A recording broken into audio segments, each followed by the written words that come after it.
Cool. So this is my first time doing this in a long, long time, and this is not my place. This is a virtual background because that's what the cool kids do these days, which I'm going to pretend to be for a little bit. And yeah, so we bring up this live stream. I was in need of another tutorial. I've created a couple for the website and for documentation covering the new release and all the things you can do with it. And I figured rather than just do another one solo here in my office, I would live stream it. So I'm gonna build a model using Summit, and it's gonna take advantage of some of the new features we have. And yeah, so what is the model? So I think I might uh, preface it by saying that the model I'm going to build on this one is pretty advanced, just in terms of its complexity and what it can do. If you want to look for an easier build or something to start out with, I'd recommend this Hello World tutorial, which is in our documentation. I don't really know how to do this live streaming thing super well yet. I assume that I can post links or something like that. There is a private chat, but that's private chat. Okay, I will post the link to our documentation before, during, after somehow this thing. But this is a really easy one. Hello World. I'm going to build something that's much more fun than this, or complex, depending on how you want to look at it. And it's going to use GPT. It's going to scrape a couple of websites. It's going to use the Wayback Machine, which is one of my favorite tools on the internet that is completely underutilized, in my opinion, to essentially automatically, because we're going to call it from Zapier in the end, we're going to automatically scrape the website of a new sign up. Maybe it's a customer new sign up, but it doesn't really matter. We're going to scrape their website both now, and we're going to use the Wayback Machine to scrape their website from a year ago, or as close to a year ago as we can go. And then we're going to grab the data from that, parse it out. We're going to send that to GPT, and we're going to ask GPT to tell us about any significant changes in that website that have taken place in the last year. So you can imagine using this for something like you have a key customers, you have a prospect, anyone that you plan to talk to. It's kind of a magic trick that I've done before in sales and marketing and business development, especially talking to somebody and saying, "Hey, I noticed this thing about your website, or this thing changed. What was the reason for that?" And people will often be surprised, because it's one thing to notice the website, it's another thing to compare, them across time. But so this is a tactic I've done before. It's valuable, but why don't we automate it using Summit and GPT and Zapier? So I will do my best to keep up with any questions that come in. I think that's a thing that can happen.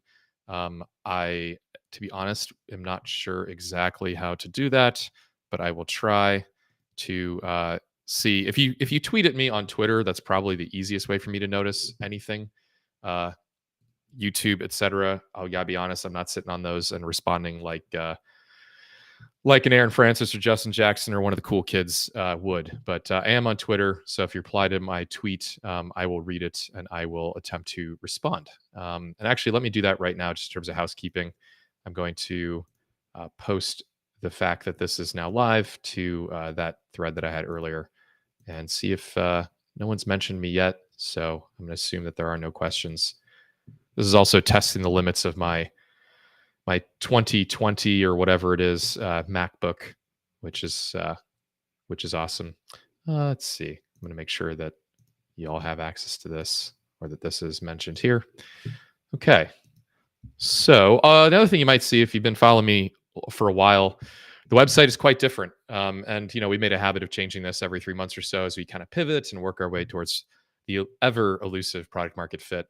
I'd say it's less elusive now than ever, because we found out that no coders, when they can call Summit from Zapier, Make, HubSpot, etc., they tend to really like it. So website's fresh and new as of last week. We did like a soft launch and didn't share or announce it anywhere. But here it is. And we're really talking about breaking the limits of no code. So one of the things always bothered me about no code. First of all, I love no code, and I've been doing it since before it was called no code. But you're always running into these like really annoying limitations, just in terms of what you can and can't do. And so there is a chat here. Maybe they're going to aggregate. Okay, maybe they will aggregate. Y'all can. I'm going to overlay this. There we go.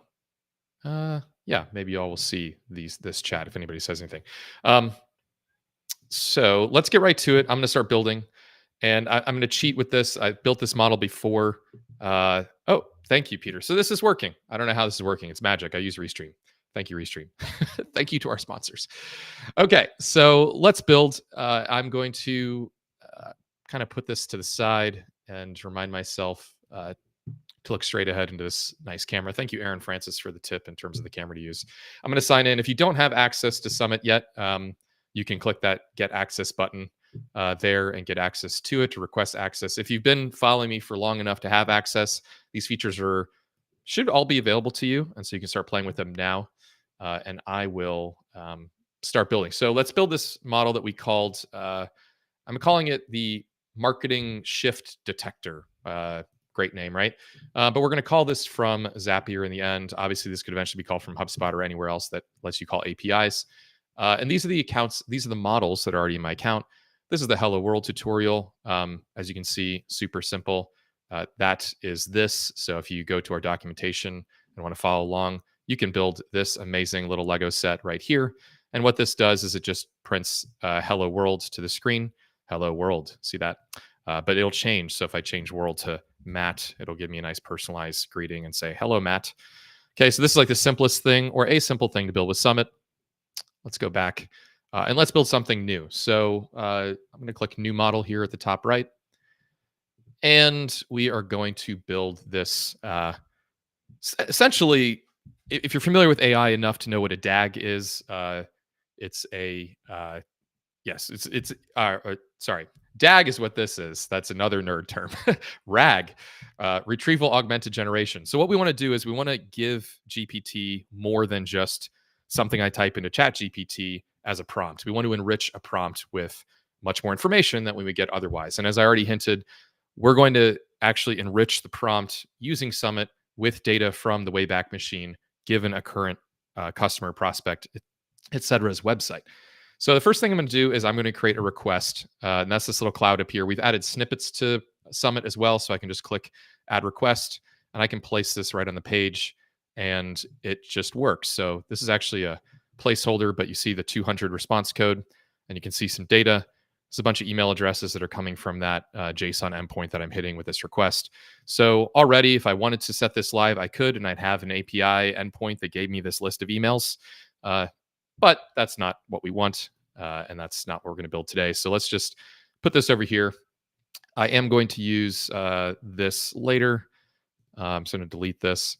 I need another request. So this is going to be one request, the internet Wayback Machine.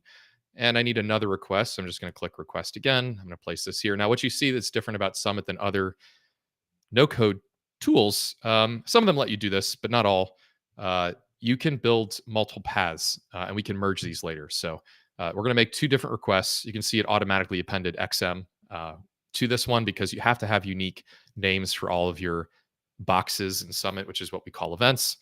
So it automatically uniqued these for me by saying XM. You'll also notice that I'm using these little underscores and whatnot because I want this to be kind of code friendly, these names. So I'm going to delete this XM, and I'm actually going to name this what it really is. So this is the Wayback Machine. Let's call this prior, because this is going to be the web page from a year ago, and we're going to be able to set that. And we're going to call this the, let's do Wayback Machine today. Okay, so these are going to be our two requests to the Internet Wayback Machine. Let's go ahead and modify those so that they actually call their API, which is free and pretty darn cool. So I'm going to copy this from here, and it's just called the available API, and you request it using get. I'm going to show the code fragment that's inside of this little thing here. I'm going to paste in the Wayback Machine one instead and release that. And you see nothing's changed because there's no email in here. So, and let's change this one as well. I think it's the same endpoint. Yes, the same endpoint. Same endpoint. We're going to pass in different arguments because, like I said, we want to get the web page of this person's company from now and from a year ago. So this is going to be two requests to the Wayback Machine. You can already see that these are happening. If I go back to the grid, you can see that we got a 200 status code, and we got a 0 status code for this one because we did some caching automatically. And so this is actually one request is happening behind the scenes. This was one said, hey, you've already requested this recently. We don't need to request it again. But these are both working. So this is kind of my console log. So I'm going to put this down here. And I'm going to try to not get nervous as there's now 68 people watching, which I just love. Feels like I'm cheating here, being able to stream as a introvert without a live audience, but with a live audience. All right, so we have 2 requests to the Wayback Machine. And the thing that the Wayback Machine gives us is some data. We want to see that data inside Summit. So there's another snippet here called the debugger. I'm going to click this debugger here and make sure that we can see this data coming out. This debug step, it basically shows, this is like console log for you programmers out there. This will show me whatever's coming out of these steps in this console tab. So if I can go to data, and it says no URL parameter. So you got our error messages, which is how all development cycles start. You start with something that's broken and you make it work. I think it's called TDD. I'm going to zoom out a little bit to give myself a little bit of extra room. And this is called the model builder, by the way. So our new strategy is this is free. It's free to build. It's free to create things. So basically developer tier. So if you are interested, you can always request access, start building for free, learn how to use it. We'd welcome you to do that. And now what we need to do is resolve that error. So I'm going to grab a, I'm going to create an object in Summit. Now there's no snippet on the left-hand side for an object, but I can create a new event. So I'm just going to do this. It's kind of satisfying to place these down, a little like SimCity. And this is going to be an object with the URL in it. Paycove is a billing software company that I know. They're pretty cool. But I ran this already as a test. I'm actually going to put in another company here, Glide Apps. Hey, Andy, if you're watching. So Glide Apps is the URL I want to hit. And just because I am doing a live stream and I don't want to get fancy, I'm going to copy this instead of trying to get fancy and slower, potentially maybe have a typo. So I just did a copy paste. That works. And we're going to change this one. So this is what the Wayback Machine wants. You notice, so what I'm going to do is I grab this object now. I need to call this request. This one's complaining that it doesn't have a URL. Let's see if we can fix that just by dragging and dropping. And voila, we did. So now we see that we still have one request that's complaining, but the other request is saying, here's the answer. So this is the JSON response from that request because we fed it a URL parameter. Let's go ahead and feed this one as well. I'll give this a nice little name. So this is URL now. URL is the same, but URL prior is going to have a timestamp in it of when we want it to look for. So in this case, we want to look back. I think a year is a good amount of time, although things change quick. So let's grab a timestamp argument. Now, if you're wondering how I know, this is just from the Wayback Machine's documentation. They say, hey, you got to pass in a body to this request that has a URL and it has a timestamp. So I'm going to put in a year ago. And the Wayback Machine's API is really friendly because even if there isn't a captured snapshot from that date, it will look for the nearest one. And that's what this API actually gives you back. It gives you back the closest available snapshot for whatever time you pass in. So let's pass this one in, and we should get different data. So now the debugger has both. I'm going to scroll down. SAS 200, awesome. Timestamp for this one is, let's see, 2024. Timestamp for this one is 2023. So we got a snapshot of Glide App's homepage from the 16th of April of last year and yesterday this year. So pretty darn close. Cool. So now we have the JSON responses from 2 calls to the Wayback Machine. That's normally what I do manually.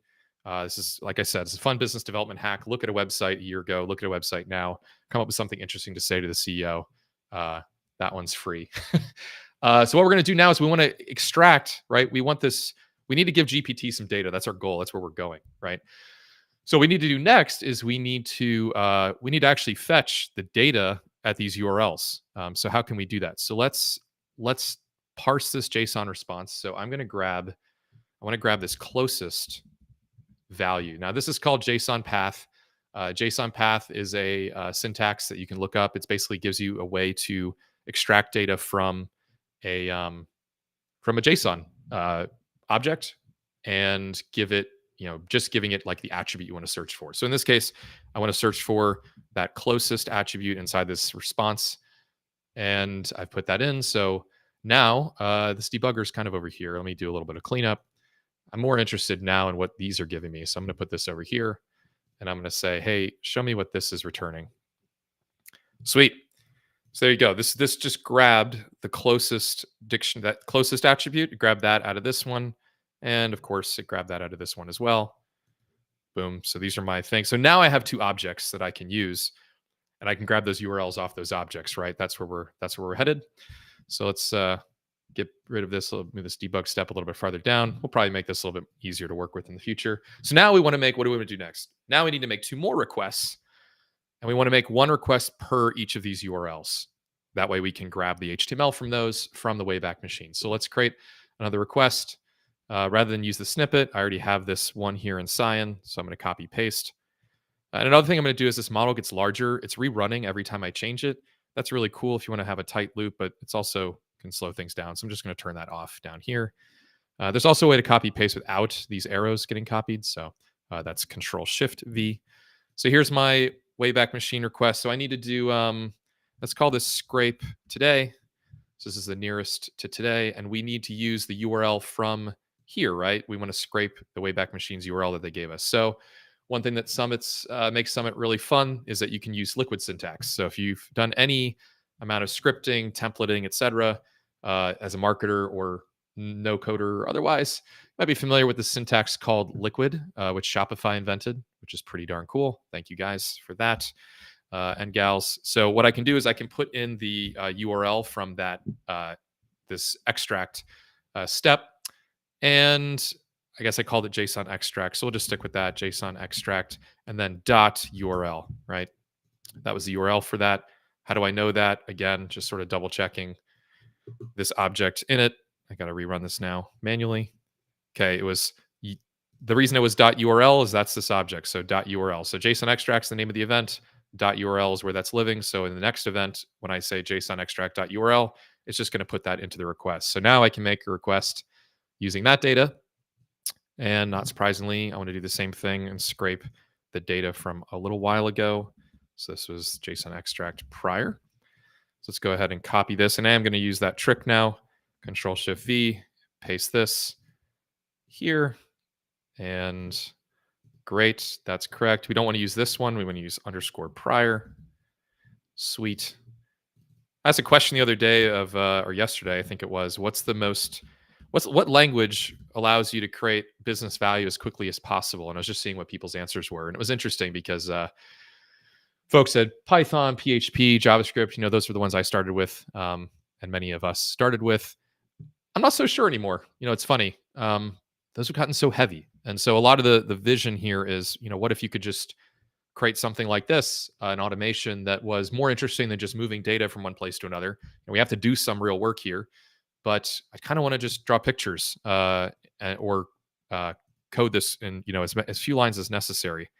So yeah, that's kind of the spirit of Summit, in case you're wondering why the heck we invented our own web scripting language when JavaScript already exists, because this is just really clean. All right, so now in theory, we have a couple of requests to these pages from the Wayback Machine, and let's see if that's working. Sweet. So scrape today and scrape prior. I don't see anything in these yet, but let's send this to the debugger and see what we get. All right, and I got to run this manually. Big reveal. Invalid URL. Okay, so let's make sure that we're getting that properly. Closest that. Okay. Yep, my mistake. So the extract here, this doesn't match, and so this actually returned a list of values. If I would have been paying better attention and not so nervous from all y'all watching, I would have seen that in this it says this debug step rerun.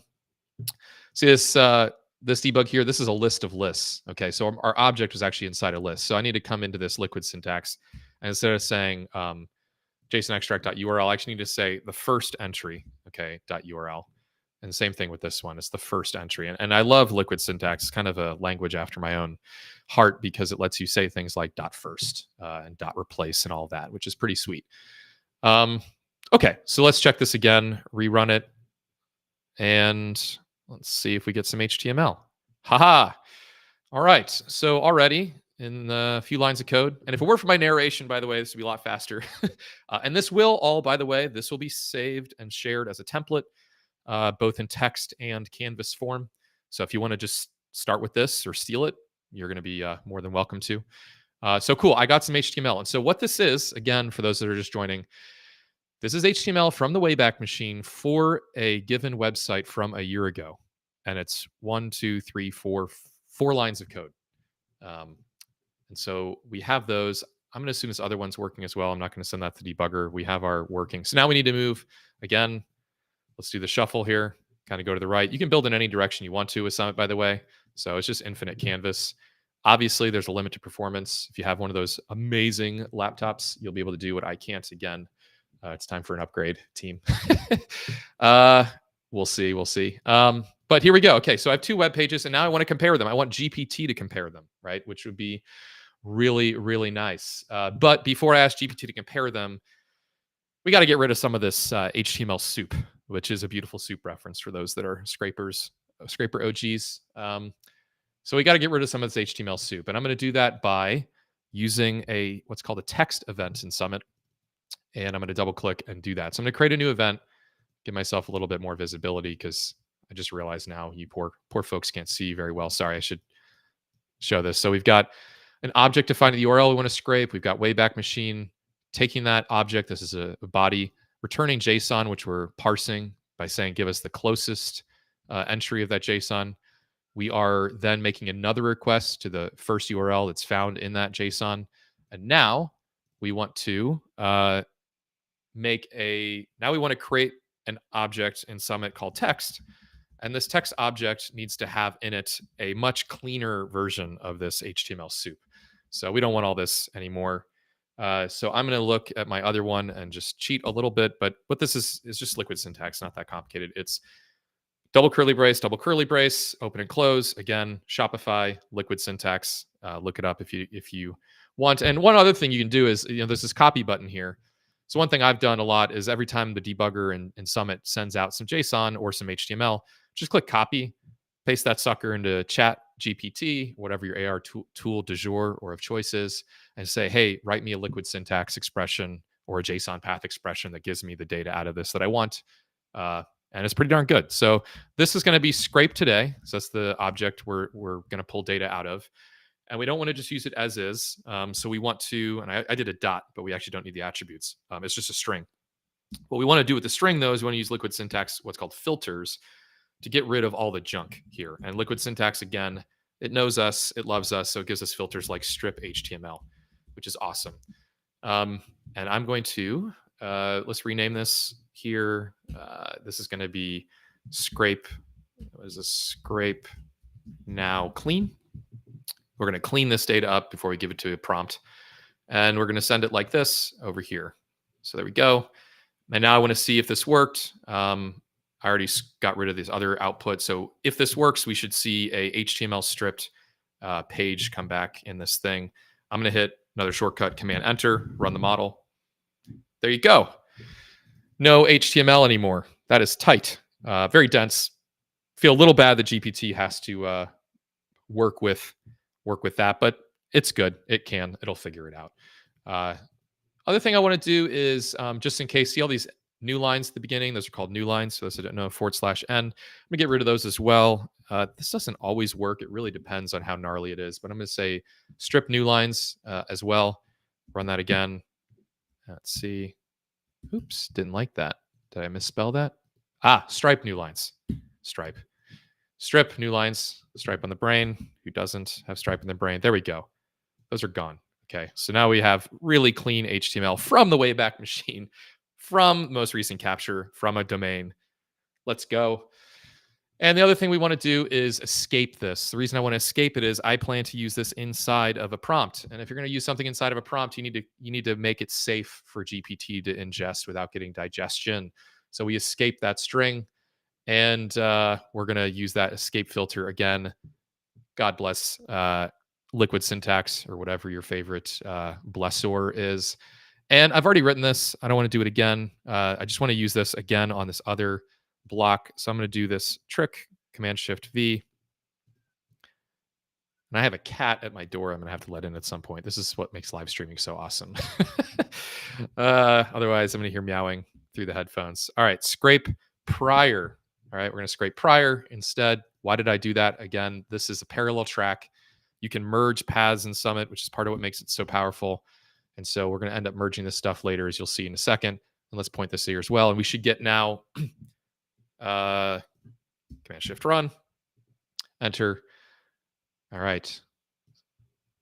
so now we have clean HTML from, did I not point that at debug? Didn't point at debug. All right, Matt helps to actually log it. Here we go. Let's run this again, and you should see another big block of text. Okay, look at that. So this is Glide App's website from a year ago and Glide App's website from now in an escaped GPT prompt friendly format. And let's rock and roll. Let's get this to GPT. Let's ask GPT now to compare these, right? Because that's the work that we don't want to do. In fact, we don't want to do any of the work of going to the thing, finding the thing, all that stuff. We're going to end up with a function we can call from Zapier, by the way, at the end of this, and that's going to be really fun. So we're actually done with this kind of this body of logic, okay? And this body of logic, again, starting at the beginning, takes a URL, does 4 web requests. So one web request, parse the results, another web request, clean up the output, and then again here. So 4 web requests. And one thing I noticed is we want to pass in the domain here, right, of what we're scraping, and we don't want to do it in 2 places. So again, good programming practice. We're going to turn this into an input to our model. The way I'm going to do that is I'm going to do this little syntax called tag. I'm going to say this is the, let's just say customer URL. Again, you could use this for anything, but one cool thing would be imagine a customer success workflow in HubSpot or Zapier that says, hey, this person's up for renewal. Why don't you do me a favor? Go to the Wayback Machine. Let's do a comparison of their own market positioning over the last 12 months or since they first signed up with a contract with us. Now I'm going into that conversation armed with this like little gem of knowledge, like, hey, I saw that you guys are focusing on the educational market now. And they're like, how'd you do that? It's like, oh, it was just in my notes. Thank you, Summit and GPT. So we turn that into argument. And the reason we did that is now a couple things. One is I can turn on this little form view so that event gets a little bit less crunchy and friendly. So I kind of zoom in so you can see that. So by turning this into an argument, now I can just modify this if I want to. And we can also call this now and just pass in that URL. As you'll see later, it'll change it in both places. The other thing we want to be an argument is the timestamp. So when I'm calling this from elsewhere, what if I don't want to go back a year? What if I want to go back 2 years, 5 years from the time it formed, 2 months, since the last touch point that we had with that customer, right? So if you have HubSpot in your CRM and you got a data point that says last customer contact or check-in or QBR, whatever quarterly business review is in this date, we want this to be a variable too. So we're going to call this since. Why not? So we're going to call this since. It's, as you can see, 4-digit year, 2-digit month, 2-digit day.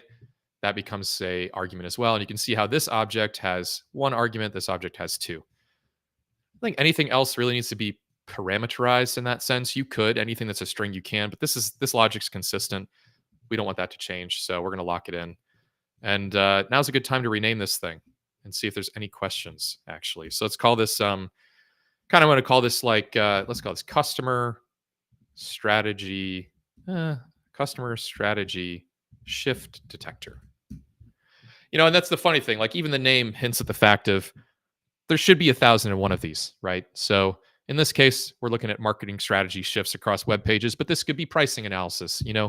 Go grab the web page of this customer, parse out the pricing, and I'll say 2 things. Shout out to Scraping Bee if you want to do that kind of parsing, or Screenshot One. Those are both great tools for grabbing pricing information or information off pages. This I admit, kind of pandering to the ease of this. This is just scraping the HTML out. It's easy. If you want to do something like, hey, just grab the headlines, grab the images, etc., Scraping Bee and Screenshot One would be good choices for that. Okay. I'm going to pause and shift over to the right. Any questions? This is a live stream. 147 viewers, which I have to say, I'm flattered. Should I check YouTube? I don't know if that's how this works, but I don't think anyone's watching on YouTube. There might be people on LinkedIn. I trust that Restream's doing its job and feeding in stuff from all these different platforms. It's kind of how it works. If I'm missing it or I'm missing you, I'm sorry. So we'll see. All right. So here's what we need to do next. On the left-hand side, we have this logic running. We like it. We want to lock it in. But now, as the next step, we need to call GPT. Okay. And the reason I say now next step is that we need to wait until this stuff finishes. These are web requests and everything else. They're going to take a little bit of time. So what we can do is we can actually put in the left-hand side here, we can add what's called a wait in Summit. So one thing that makes Summit really powerful is not only can you have branching logic like this, so we have two branches that are merging, you can also do independent little logical clusters or groups, right? So one canvas or one blueprint can have as many of these as you want to. Now, obviously, performance is a consideration, good programming practice, et cetera, et cetera. But we want to have one separate little constellation of logic over here, which is the call GPT part, but it's got to run after the other part finishes. Okay, so we're going to add a wait. And this is to avoid what's called a race condition. Now, there's other ways to avoid that. Obviously, and I'll say it out loud though, if you have an event or piece of logic like this, it will not run before the one here in light blue. So the arrow is one way to control that.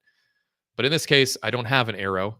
And in fact, what I want to prevent, the reason I'm doing it separately at all, is I don't want GPT to start running when one of these requests finished and the other one hasn't yet, right? I want to make sure we have the data from all 4 web requests in the left before we do the GPT step. Okay, so the way we can do that is we can explicitly tell the interpreter, which is the Summit Event Language interpreter here, to pause, to take a breath. Okay, so we're going to say pause. We're going to say wait 1, and that's going to install a wait. Okay, and that's going to make sure that on the left-hand side, that's all wait 0, and you don't have to say wait 0, so I didn't have it there. This is wait 1, and it means that anything that happens downstream of, and that's the language words I use a lot in this because we're doing flow, anything that happens to the right of this is going to happen afterwards. All right, so we know now that this data has come in, and now we can call our friend GPT. I am going to use our little GPT steps. So another thing that you might have noticed is in the left-hand side here, got these little snippets. I've already cheated and used one for debugger. We've got ones for text. You can call another Summit model from a Summit model. Kind of fun mind melter there, but if you had a Summit model that did a mortgage calculation, a forecast, some kind of analysis, it could be anything. You can call it from this one and then just get those results out and use that and run with it. So there's no end to linking and chaining these things, which makes it even more powerful. So I've got another model that I use that grabs data from our internal database. I'm going to reuse that elsewhere. I don't want to just glom it onto this strategy shift detector. Cool. Make a separate model, call it from Summit, call it from the other model. That's called decoupling. It's a good practice. It's hard to do in no code. We're making it easy. Okay. On the left-hand side, I've got an add chat GPT button. Look at that. Just going to click that and I'm going to paste it in. So voila, I have a call to chat GPT. It's done. It's got a prompt. I can do this and it's going to fail because the key is bad. The key is wrong. So I'm going to replace this key with a proper key, and I will immediately be canceling or terminating this key at the end of the broadcast. In fact, what I'll probably do is just do that at the very end because these things are hot commodities. So I will be doing that. And let's see. What do we want to do next? Let's just take a look at the output. So this should be failing. This is just failing because we have a bad API key, but we don't see that it's failing yet. So let's have another debug step. We don't need this one anymore. We don't need to see the debug output of this left-hand island of logic here. We need to see it for this guy. So we want to see the prompt in full. We want to see the results of the GPT call in full, and we want to see the output, how it's handled in full. I'll go ahead and run this. And as expected, here's what we get. Beautiful. So we're in a loop here, right? Obviously, we're building. So this is a development loop. It's hard to achieve in no code until now.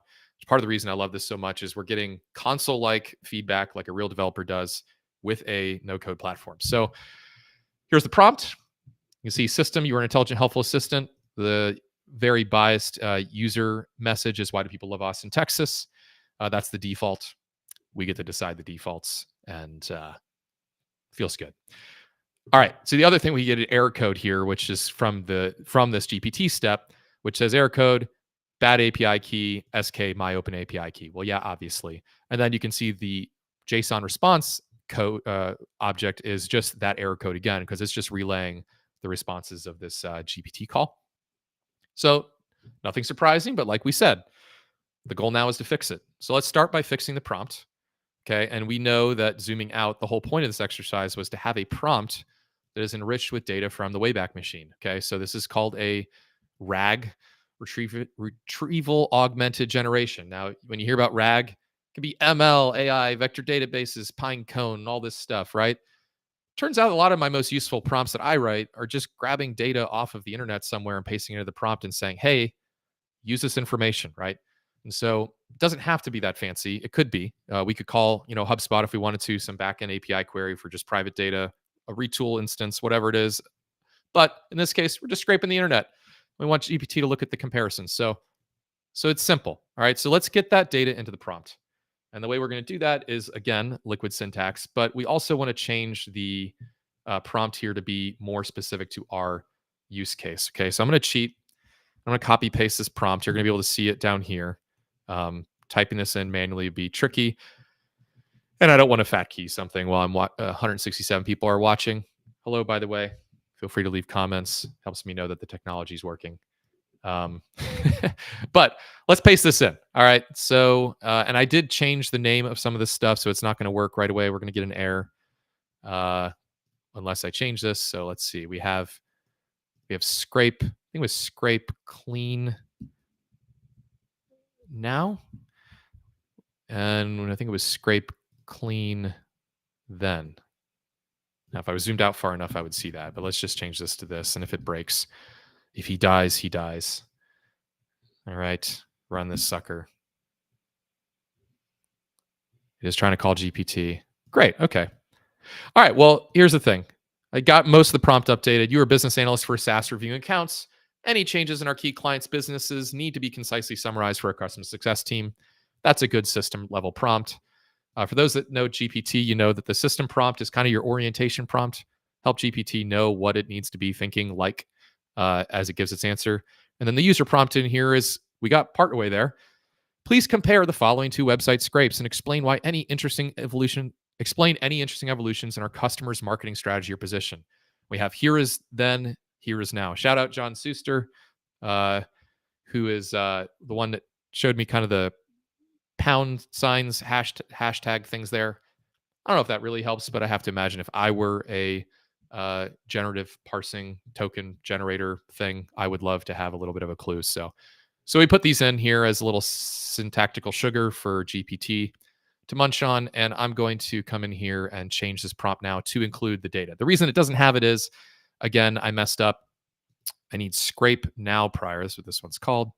Let's get that one in there first. So let's come over here. And yeah, my weight's working. Okay, so here's my prompt. Let's put in scrape now prior. Now, if this says scrape now prior, I'd be sad. What did I do? I think I did scrape now then is the problem. Scraping clean now. I just made these things. I hallucinated. I actually hallucinated. All right, shame on me. Okay, scrape now prior is the actual name of it.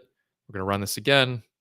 Now, if I didn't want to call GPT each time because I'm burning tokens, well, first of all, you notice I didn't put in my API key yet. So when you're in development here, don't put in your API key yet. You can still see the prompts, the output, that it's working well enough. I'm getting the error code I expect, in other words. You can always put in the API key at the end once you have the prompts figured out. That's one thing. The other thing is, again, you can turn off automatic running, which I did here. And the other thing is, even when you manually run it, if you want to just not have this GPT step run yet, boom, just get rid of the arrow. Okay. So now GPT won't run off of a prompt, right? So I'm going to hit run. There's that command return. And all right, look at this. Cool. Part of our prompt is complete. Here is now glide. Glide does this now. Cool. So this is, again, the results of that scrape that was on the left. Now we only have a couple more pieces here. One piece is we want to get in the other one, which I also hallucinated about. Scrape now clean. All right, scrape now clean. You're going in. I'll mention this little UI here, this one-liner where you have to scroll to the right. It's bad. We know that. We're fixing that. We actually have a whimsical doc open right now to turn this into a multi-line editor that flies out on the right, just like Zapier, etc. So don't worry, it's coming. It's coming real soon. But I'm suffering through this for for the streams. All right, scrape now clean. Scrape now clean. Scrape now clean. It's also really annoying because I have to go over here and keep remembering it. Scrape now clean. But it's in view. It's in view. Da da da da da. Scraping now clean. So close. All right. Scrape now clean. Scrape now clean. All right. Cool. And then I want to show you something else I did, which we didn't talk about. Cool. Where is it?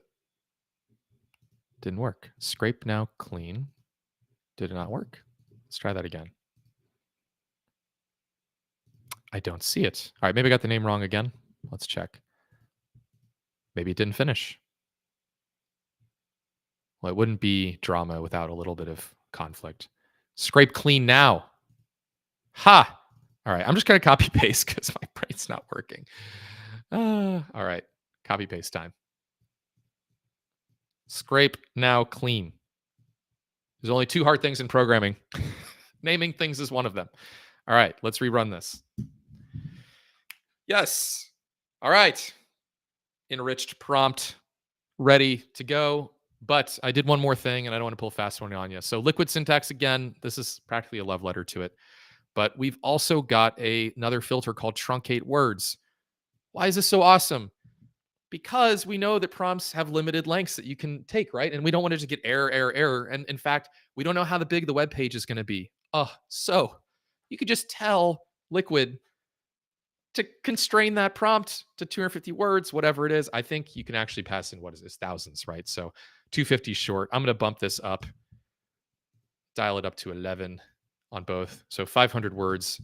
So what that means is we're allowing 500 words into the prompt from each clean, sanitized web page. That's another thing that's nice about sanitizing and cleaning it first is we're not getting penalized for all those useless, uninformative HTML tags. So 500 words of meaning from each scrape. And we'll go ahead and update this, and this should be longer now. Cool. Yeah. All right. So we're giving it enough. Maybe we're going to end up giving it more, but I think it's time to drive our hot rod here. So I'm going to put in an actual key, and I'm going to generate a new one. We can add in hold music, or you guys can ask questions. Now would be a good time to ask questions if you want to. Note to self, we should have a password. Note to Peter, who I was watching. We should have a password type, a field that automatically hides things. But I don't have that. But you know what? We're just going to do this live. We're going to do this live. So let's do this. So this is going to be, I'm going to call this my live stream key. And create secret key. Sweet. Copy. Now, we do have OAuth, by the way. So I should say, if I came in here and I clicked add HubSpot, and see this little thing here. This is a call to HubSpot CRM. You notice there's no key, there's no nothing in there. That's because we have an integrations page, and I'll just show it to you. Integrations page here, where we have integrations with HubSpot, Pipedrive, and Salesforce. Currently, if you want us to add more, let us know. But the proxy event allows us to take advantage of that OAuth connection, so we don't have to put in an API key.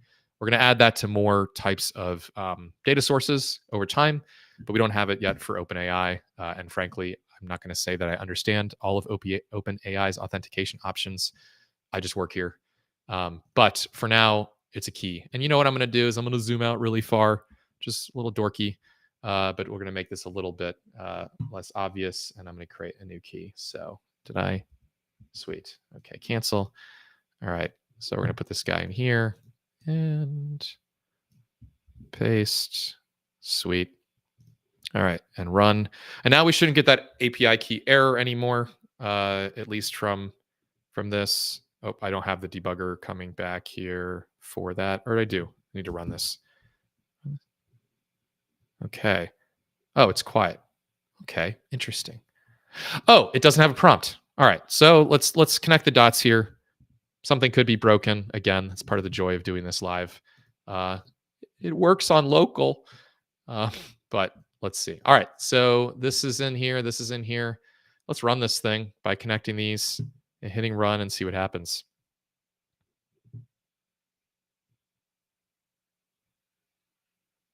I know you're holding your breath with me. I sent it to Turbo. Might be a little bit faster. It's a lot to think about. I mean, I did 1,000 words, right? So that's a decent prompt. Decent sized prompt plus the extra little stuff that I put in there. The elves are working. I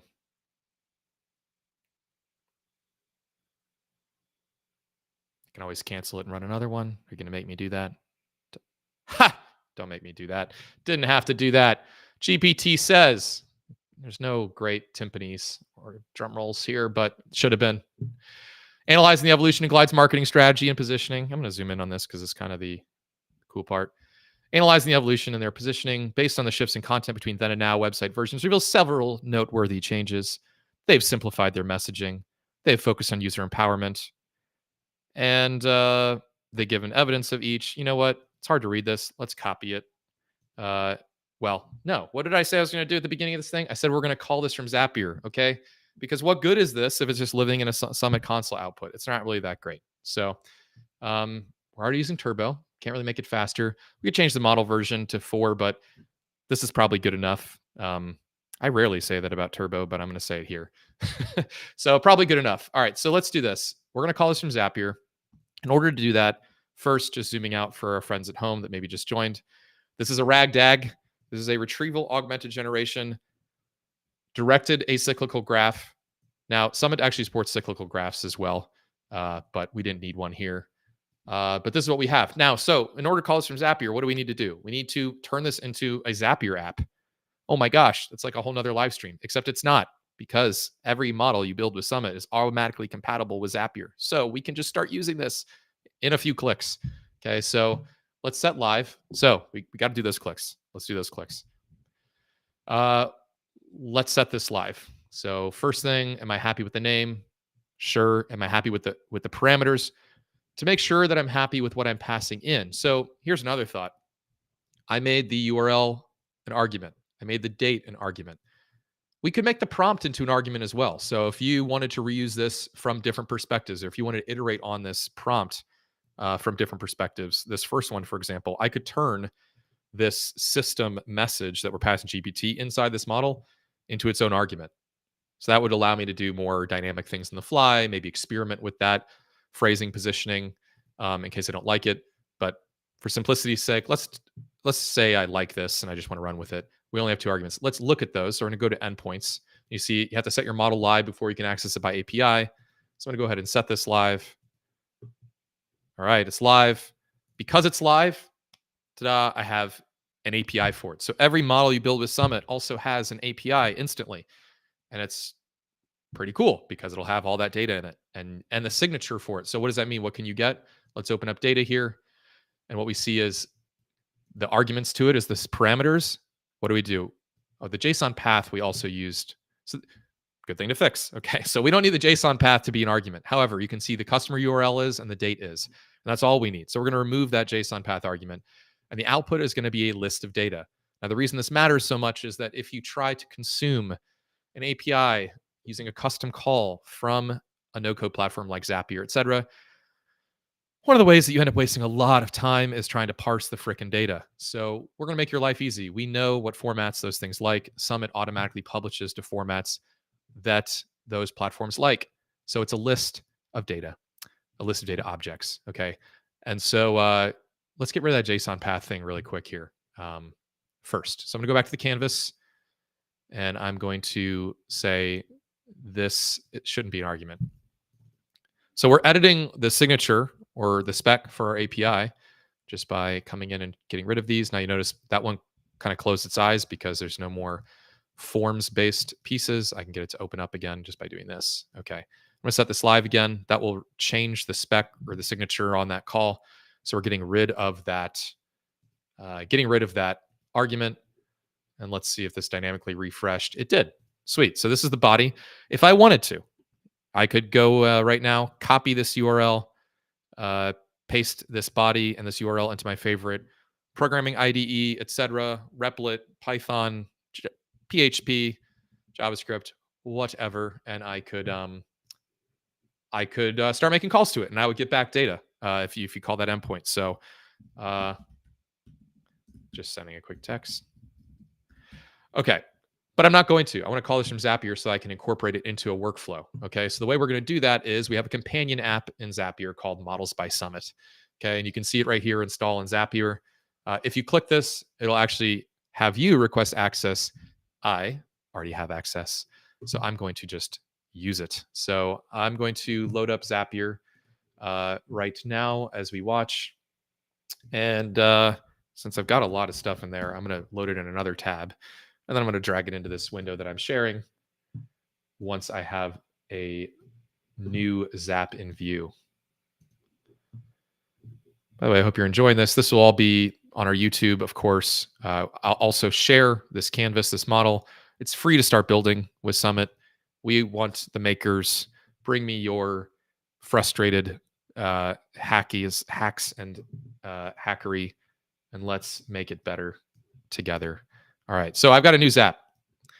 Wrong window. Come on, Matt. Here we go. All right, new Zap. So let's make a Zap. Let's finish the puzzle. It's been about an hour, but I'm also monologuing a lot. So if you got rid of that, you could possibly do this in 30 minutes. In fact, if you copy this template, this will be done as quickly as it takes you to make a Zap. So let's create a trigger. And we want this to happen when what? Let's have this happen when a new we want to have this happen when a new lead comes in, etc. That would be like a form submission. We have type form. So I'm going to spoof a submission here. New entry. Because, hey, somebody gave us their email address and we want to do this analysis. Now, I think better would be when somebody comes up for renewal, etc. And you might be saying to yourself, but how could I possibly trigger a Zap when somebody's up for renewal? We actually have a Zap called Scheduled by Summit, which is an example of triggering Zaps basically for any reason at all. The other thing you could do is a webhook. So you could have a webhook trigger that's based on a renewal, or if you're using Stripe, there is maybe a renewal option. I don't know. Let's just do it off a form because this is easy. And I'm going to use this. We have a form that gets invites from folks, and I'm going to actually not. Let's do this. So when people ask for access to Summit, they do this. Now I'm going to run a test, and then I'm going to get rid of that. Let's do this. Okay, the test passed. I'm not going to focus on the results of the test because I don't want to reveal any sign-up information from folks that have trusted us with that. But I'm going to come over here to the action and say, okay, now that that happened, we want to call this really cool model. Cool. We have an app called Models by Summit.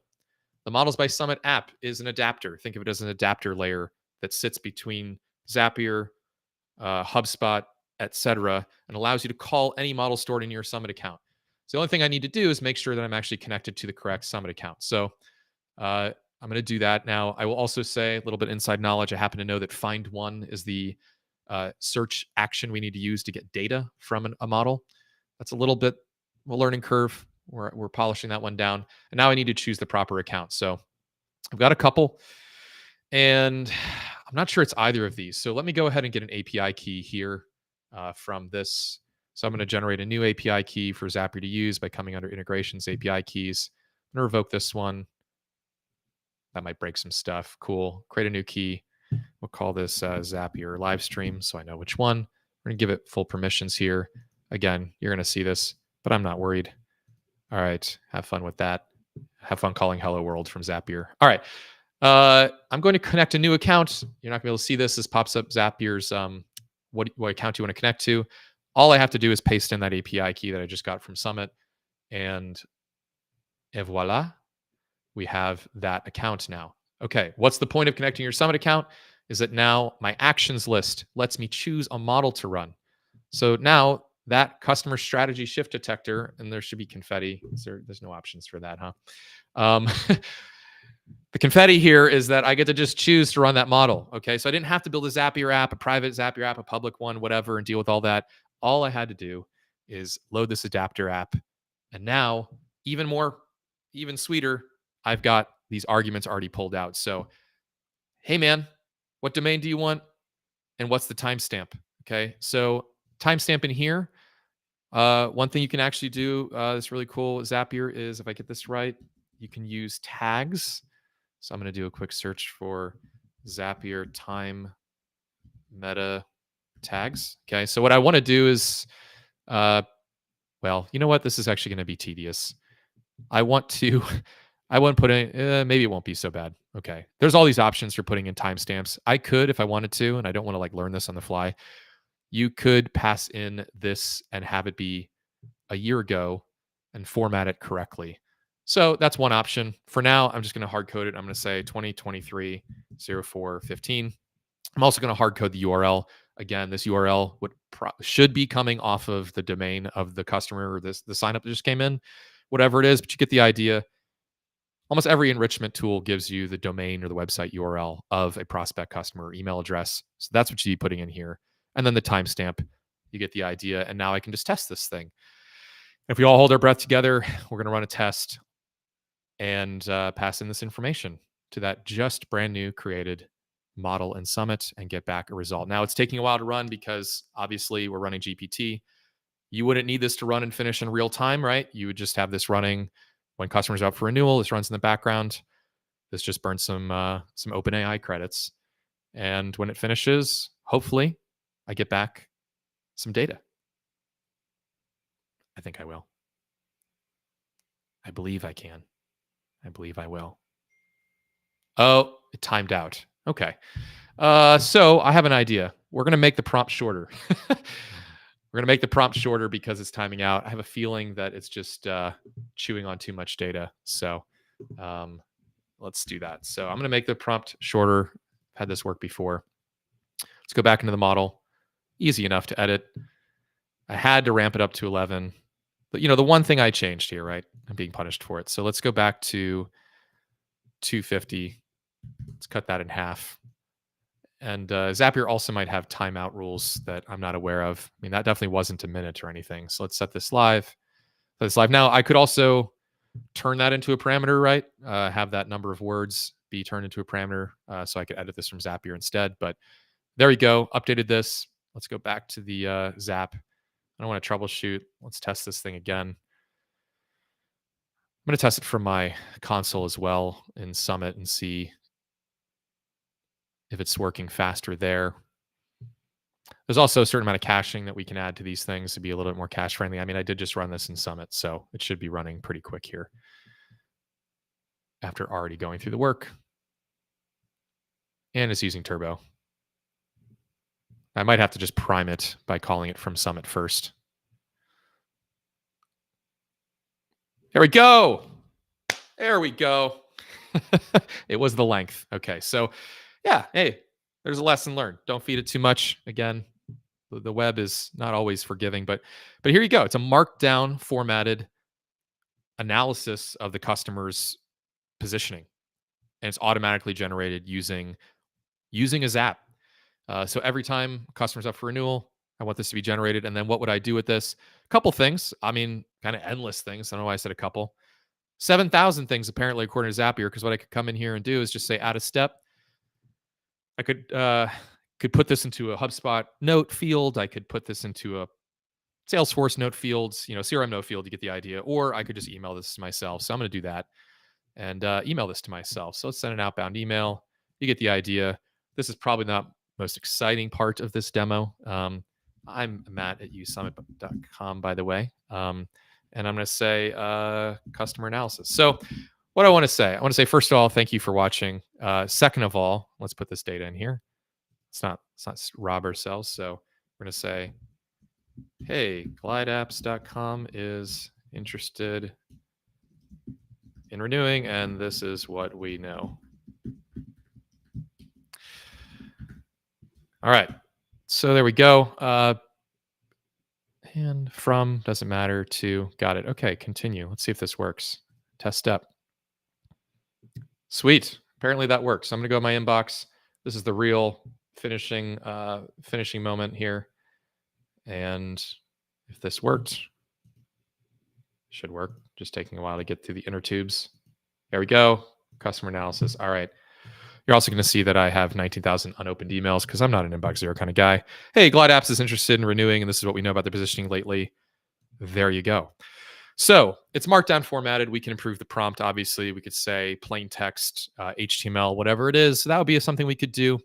A lot of things. And that brings up an interesting point is that the prompts for this were stored in the Summit model. You can also store those prompts in a Google Sheet. You can store them in a CSV file.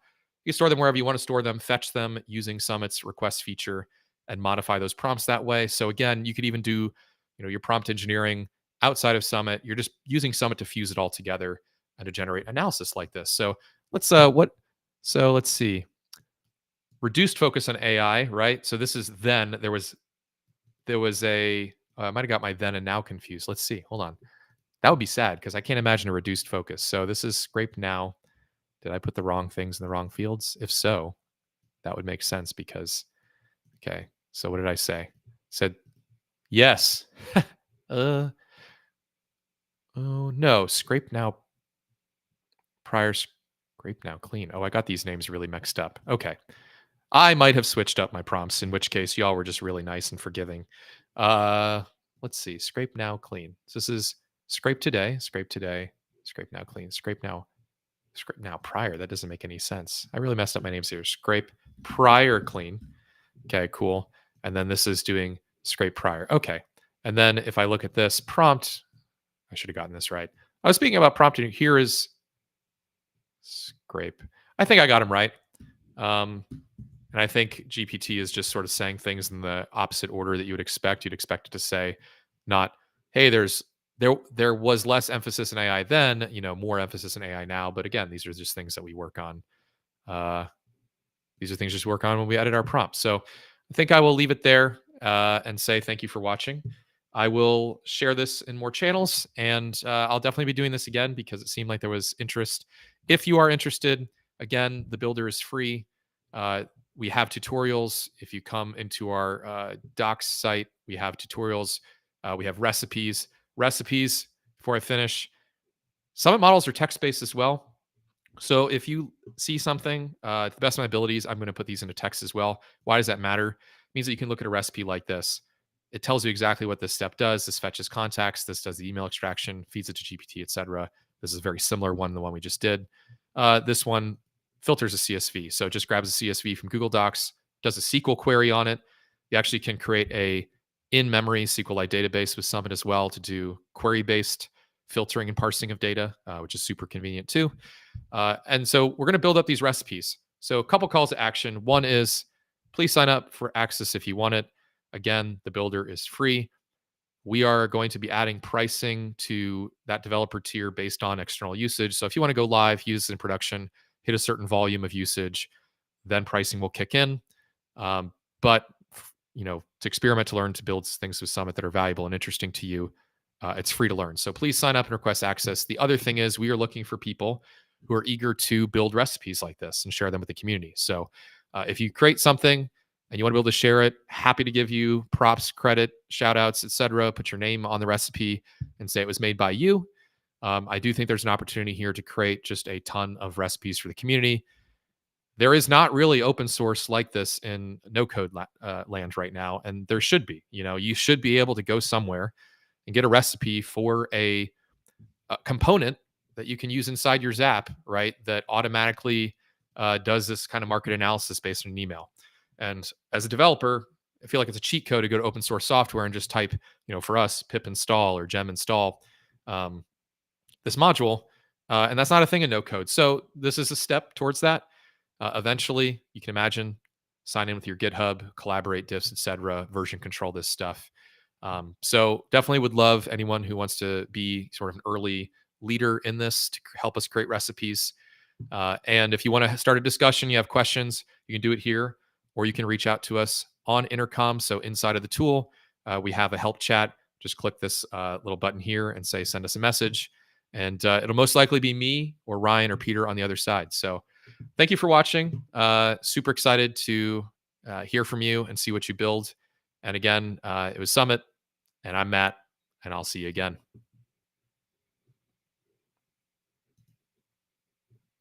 Once I figure this out.